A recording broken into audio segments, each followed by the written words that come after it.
Zack, zack, zack. Oops.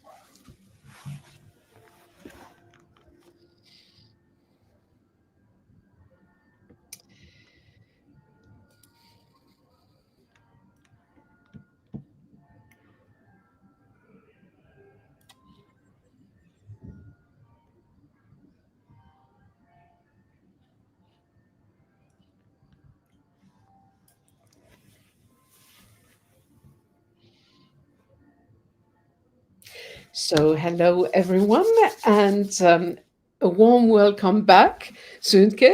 I mean, approximately 1 month ago, we had our first webinar and discussion together. And because we did it in German, and because of the pushback of some non-German speaking people, we thought, let's do it now this time also in English. So let me maybe introduce you very briefly. You're the founder of OpenEyz. What I like with you is that you're a very pragmatic, hands-on person. So you want really to help companies how to turn circular ambitions that they have into tangible business results. And you're using AI for that. And I mean, it is clear when you work with sustainability managers and innovation managers, it is about to break down data silos, to see where there are some additional revenue streams which comes from circularity, but also to see how you can tap into regulation, complex regulation often, and turn them into opportunity. So that said, I very warm welcome, and and here we are again. Thank you. Yeah, so great to be here again, and thank you for the introduction. So, what I would say, what we usually do for our audience, we start, having some questions and answer sessions. If you do have some questions, just post them in the link where you connected, and let's see what additional question will come up. Okay. So my first question was AI and circularity. What brought you to explore this topic, and why now? Okay, yeah. You already mentioned a couple of those things, policies, change, transformation. So it's a really complex topic, and that really attracted me. But maybe let me go a little bit back to my life before circular economy, because I think it's good to understand the roots to see why I now do what I do. And so before circular economy, I worked a long time in the automotive industry for Mercedes, in different units, also in the Volkswagen Group. And my focus was always in bringing digital products into the vehicle or around the vehicle. So, for example, first infotainment systems, navigational systems inside the car, and then more and more services around the car, like car sharing, charging services, connectivity apps, things like that. And my personal driver was always to really understand the challenges and the issues of the users, so to say. So to see, okay, where are they struggling? What do they need in a specific situation? And then craft a digital solution that is really, really helping. Yeah, and so that was always my goal, and that brings me to the present. So, and for me, it's quite similar what I'm doing now in the circular economy with my consultancy, bringing AI into workflows of SMEs and also into the workflows of other circular economy consultancies. Because also there it's about understanding the real problem, because I think AI is not just, it does not have a value in itself. So it's not that AI itself does really solve something. You really need to see where it helps, what the people or the organization really needs when it comes to a circular transformation, which uncertainties are there, which blockers, cost drivers, and so on. And then figuring out how a digital and AI solution can really help here. And that's my driver, so to say. So you basically, if I may say it, so you're focusing really on the job to be done, right? Yeah, that's true. Okay, In a so good sense, yeah. well, we are all more or less influenced by strategizers, and also Christensen's approach, the job to be done. Um, when you say circularity, I want to go into that. What did bring you towards circularity? What attracted you to that topic? Yeah, so I feel like it's a good momentum, so to say. So because there's so much need really to transform the economy into a circular way, that I want to be part of that. Mhm. And as you said, so it's also like it triggers me to work in complex settings. Circular economy is complex, yeah. So it's like you have all these different stakeholders, the value chain changes, and so on. And what triggers me is to find simple solutions in this complex settings, and that's often as possible. No? So, in order to show the people, hey, I know it's complicated, but look at this. Maybe so it brings you like one or two steps ahead, and that's something which is really something that attracts me. We must also say that circularity uses a lot of the platform thinking, but also the ecosystem approach, which can be also done without doing any circular economy at all. So, platforms and ecosystems are absolutely enablers to have this smooth collaboration and transaction between or amongst all the parties. When we speak about here taming, let me call it like this, taming the reloop, because circular is about bringing the material, the products, everything as much as possible in a loop so that we can reuse it in the broader sense. Where does AI support this relooping efforts? Yeah.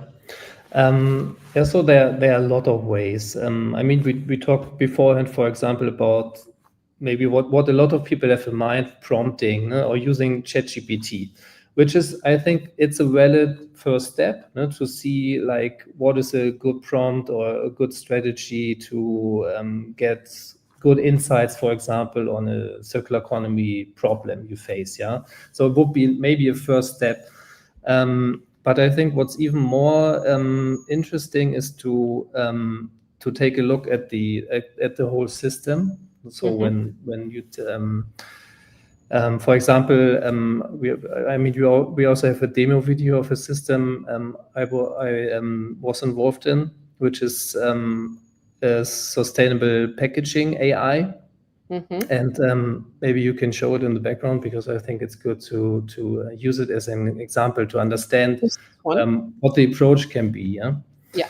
And and I will explain it in a second, but some words about the method. So in this case, when it comes to sustainable packaging, it's you really have to take a look at the whole value chain, right? So the downstream and the upstream part. Because the engineers who are designing a new packaging, they need a lot of really detailed information from the downstream part, from the recyclers. Yeah, so which materials, which components can be used in which combination, and it's also really different across regions. Yeah, so quite complex topic. And I'm saying that because I think it's important to understand this whole system. So how the different stakeholders in this value chain of the packaging act and which information they have. Mm-hmm. And in this case, what we did, so this was a project done for in the Middle East, is that the knowledge and the information from the downstream part, which is like the recycling infrastructure, was trained into an AI system. And this again was then developed in a tool that can be used by packaging producers and packaging designers in order to design packaging that can be really recycled in this region. Yeah, so that's the overall story. And could you run the video so then we can Yes. explain a little bit how it's working? So that's, let's say, the visible part. So for the packaging designers in an early stage in an R&D environment. And what you see is that a packaging specification is uploaded, and the AI extract the layers and the materials from it. And then it's like more or less like a typical chatbot where you can ask questions, you can get an evaluation for the packaging, get recommendations, which parts of the packaging can be improved. And so and the interesting part is, like I said, so for the packaging designers, that they get really specific knowledge from this recycling infrastructure, which is really helping in the circular design at the beginning. So it is more than prompting. It is really having a data knowledge base at your disposal, which helps you and guides you to rethink your packaging, but also the product, right? Exactly, yeah. Okay. And it's also in trying out and exploring. Yeah? So the good part is that it's quite easy to build first AI pilots and prototypes. And I think it's really important to, especially in this maybe complex setting of a circular business, that you try early, place this early AI prototype in the real process, let the people work with it, and then like get the feedback, improve it, no? So that you can really, that it really fits into the overall workflow. This is a good transition to a next question that we had. It is about data as sitting in silos, but also data as a bottleneck. And because the sustainability data is often scattered, fragmented, how is AI turning this creative mess, or where it is sitting, or the data is sitting, in something which is usable for circular strategy? How can you help their clients? Yeah, that's a good point. One of my favorites, working with the data mess. And I just saw a couple of days ago a LinkedIn post of an ESG responsible, and let's say she complained a little bit that most sustainability teams, let's say, focus with 80% of their work in data collection, and just 20% on analyzing the data or gathering insight from the data, so to improve. Yeah? And I think that is because it just takes so much time currently to gather all the data from the different sources, and then you have different documents and formats, and then you have to often manually transform it into maybe an Excel sheet or your IT system, and then you get updates and so on. So it really takes a lot of time. I guess a lot of sustainability professionals know that topic. And this is really something where AI really excels, I would say, in extracting data from all these unstructured sources. And and that's also something where what I'm currently building is a tool that where you can, let's say, like a Dropbox, you can just throw in all those documents you have gathered for example, for Scope 1 ESG report. And you just tell the AI which data you need, and then it literally reads the documents, extract the data. You can verify it for sure. You can see that how the AI extracted it. You can see the originals to verify it. And then you say, okay, that's working, and you have it in a format you can work with. So it's really straightforward. It saves hours of time.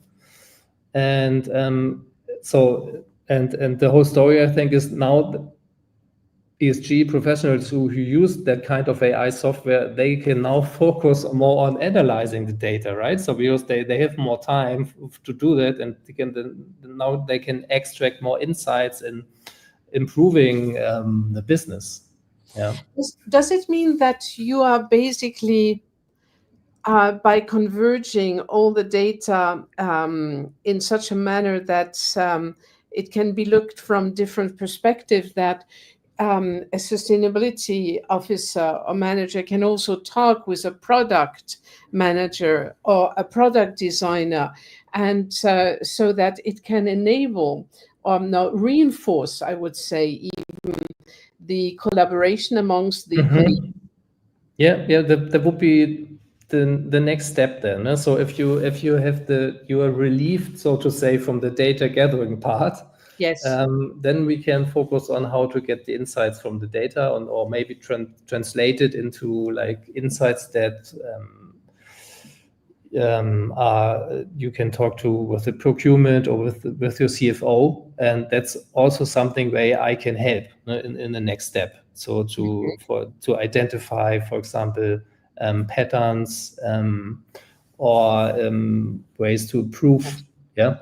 Yeah, exactly. It is about the pattern recognition also, which is important. Absolutely. So now, when next question that I have, when goals that you have in circular economy, or that you want to become more circular, and when they clash with the legacy systems, and maybe with partners who are still maybe not in the loop of using so much AI and are in their own rhythm, how can AI help companies actually to move forward? Because we were talking about ecosystems and collaboration, and as much as the data is scattered in-house, also, the different partners can be also scattered geographically and with their own constraints. How can AI help here companies move forward? Yeah. I would say as always, there are a lot of different ways to help. But maybe as an example, let's take an SME that starts the journey into circularity. Yeah. So let's say they have a commitment maybe from the CEO, and they say, okay, we want to start, for example, investigating what refurbishment would mean for our processes, something like that. But they don't have a really good overview of what that needs. And let's be honest. So for sure, there are a lot of uncertainties there. No? So it's typical. So it's not that everybody is embracing the idea and everybody is keen on transforming the whole business. Yeah. Also, companies have fears.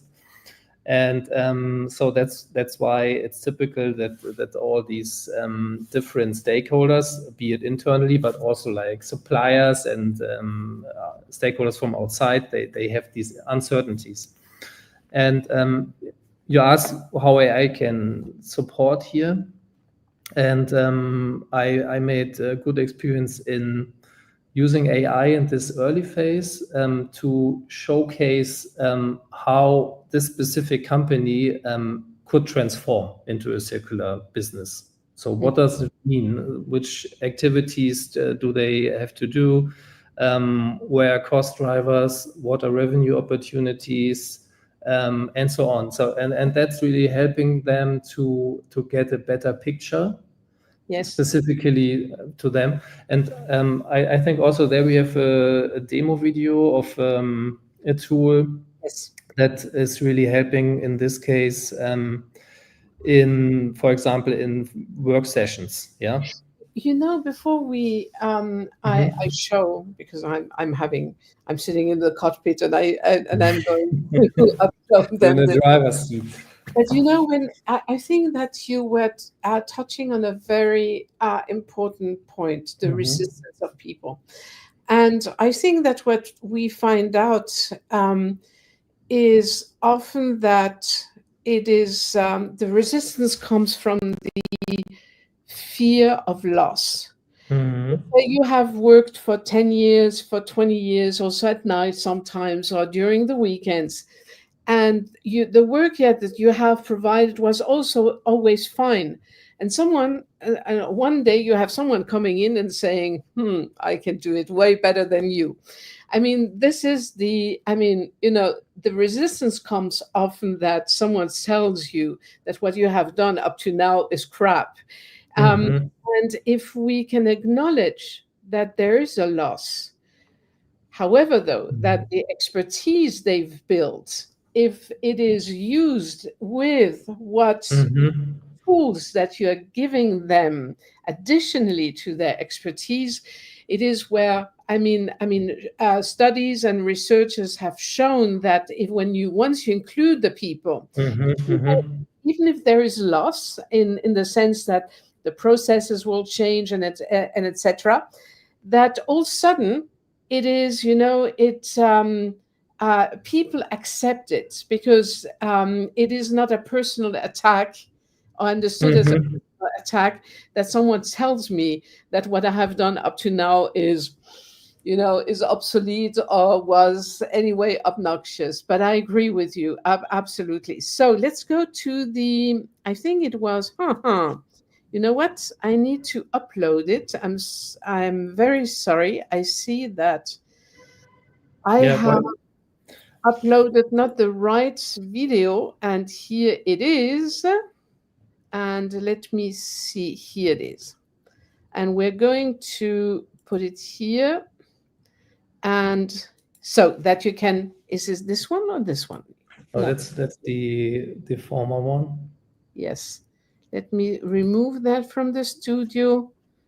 I'm sorry. While you are searching, I just wanted to say some words about the transformation you said. I think it's really super valid. No? So it's change management always. Yes. And just wanted to add, that's always important when it comes to AI, because it's like circularity can cause these anxieties, and AI too. And that's why, as you said, it's really important to involve the people and to show them also what they might gain, because there are always also gains, and then it's much easier for the people or for teams or organizations to move a little bit into this direction. Absolutely. So here we are now with the right data. I'm sorry. All good. So can you start it again? Then I will just quickly explain it. Let me go maybe here in the full mode. So we have the setting. So the video is just running. I will explain it, but let's have this. Take a look at the setting that the company is starting with circular transition. And they want to investigate, okay, how is our business affected? What are the opportunities for us when we, for example, introduce a refurbishment process or something like that? And so this is just an example. So there are a lot of different ways to do it, but this is a tool which I like to use, for example, in workshops. Where we together investigate and draft a circular business model. And what we can see here in the video is basically the business model canvas, which is like a tool used since really a lot of years in startup environments, but also in companies. That's not coming from me, so it's an approved method, so to say. But the AI, what it is doing is that in the workshop, for example, the company can enter their current credentials, describe their current business scope, and so on. And also maybe first ideas how they want to explore circularity in their context. And then the AI drafts a complete circular business model canvas, as you can see here in the video, with like the key activities, what needs to be done, how maybe relationships to customers may change, what are the costs, what are the revenue opportunities, but also what are risks, so how to handle the risk. And it looks a bit overwhelming, yes, for sure, if you see it the first time. But the nice thing is here when we use it in a video and in a workshop that it's really something to work with. So the participants can investigate, can read through it, get new ideas. It starts discussion. So you can you can challenge things, remove ideas that are not really working. And so it's an icebreaker, so you can directly go into a positive mood, and you work on this scenario, and that's what I like about it. So it's a small, but really it accelerates the steps. And then from there, for sure, you can derive action items. Then see, okay, maybe how might roles change? What we just discussed. So that would be the following steps then. What might be also good? Can I make an additional suggestion? I think that you have here. I'm sorry. I'm terrible for that. Circular metrics and risk management, which you added, which I think are really good, because amending the how should I say, the sustainability and circularity hat. What is very powerful with the business model canvas is to see how you can make the relations, or how the dynamics between, let's say, customer relationship, life cycle. I cannot really read it, but life cycle programs could maybe help. What is the impact on key activities or key resources? Is there something that's where you could highlight also additionally where the impact could go? Which impact exactly? For instance, here, usually what is really, it is to see how an action that you're, for instance, doing in, let's say, customer relationship. No, let's say channels. You want to make it more, or find for instance, a transport company which can do reverse logistics, for instance. What are the implications then on the key activities that you have in-house? Maybe you don't need them, or you need to have insert an additional hub where some older items can be stored. You see what I mean? So that people can then dive maybe deeper into some of the dynamic which is brought by changing something in your business model canvas. It's a great idea. I think it's a good next step also. So currently that's not included here, but it's definitely something which is possible. So and so to see when you change things, to see what's the impact on the overall circular business model. That's currently what I do, is I do this in the workshop. So then that's really again a little bit more hands-on and discussing things. But I think it's a good next step. So for the development of the tool, maybe it's true. Absolutely, but as long as you do it in the workshop, because then you can start to how should I say, slim back and go to the core of the actions which need to be to happen if you want to start with circular economy. Which brings me to a next question that we've got is, If I lead a business in circularity, what would be the first step for me if I want to bring in AI into play without wasting time on empty proofs of concepts, trying to testing out which AI would be good. What would be the best thing to do besides calling you and saying, Sönke, can you stop by and how shall I do it? Yeah, I mean, calling me is not the baddest idea. So it's also a good first step. But yeah, so there are a lot of more ways for sure. But just saying that because I just had a couple of really good one-to-one sessions with the managing director of circular economy consulting, and the result was that because also he wanted really to start simple, and we just came out with a system of prompts for ChatGPT. So that was not about like building new tools. It was really about a system of prompting, which in their case really helped to start directly lean and improving a core business activity on their side. No? So that was about analyzing a lot of data from different in complex environments when entering a new market, for example, Latin America, and we set up this prompt system so that they can easily gather insights from that. So that I just saying that because it's really already that was out of the box, took a couple of hours, and they now use it. Yeah, it's after 2 weeks. But another way for sure, if you really want to investigate in your company, so where are possibilities, opportunities, I made really good experience with AI workshops.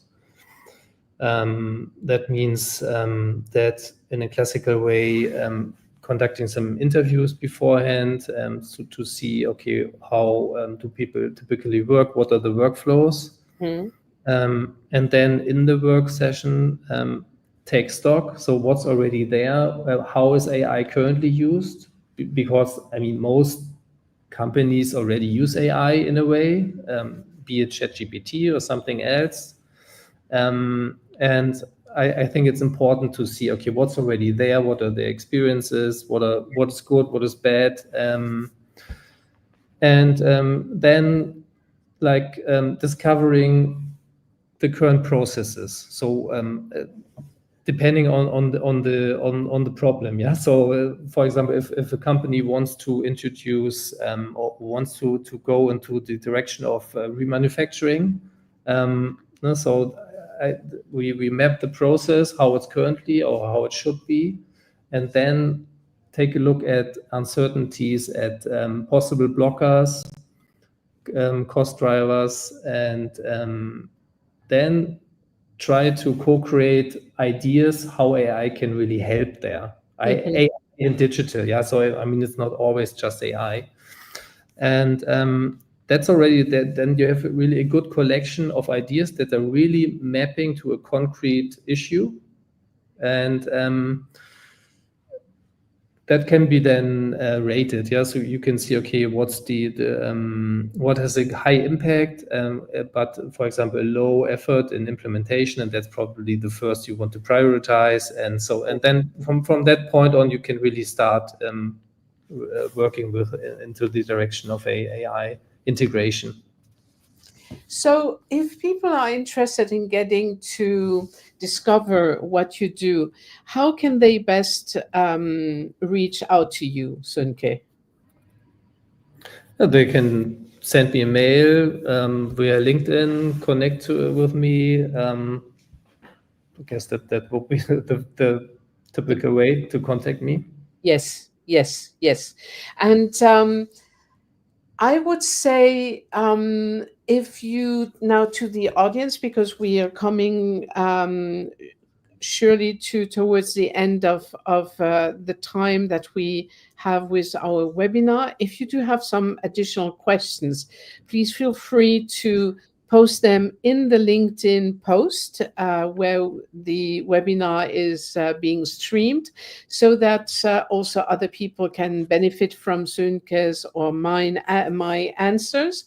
And I mean, Sönke, thank you so much. It was really, really eye-opening again, and also, to have the same discussion approximately more or less twice also enables to understand and to grasp really the breadth of what how AI and can help, how you can help also clients. And thank you so much for joining this webinar, Sönke, and also to Thank you for having me. Yes, absolutely. And to the listeners, again, thank you so much, and see you then soon. Thank you.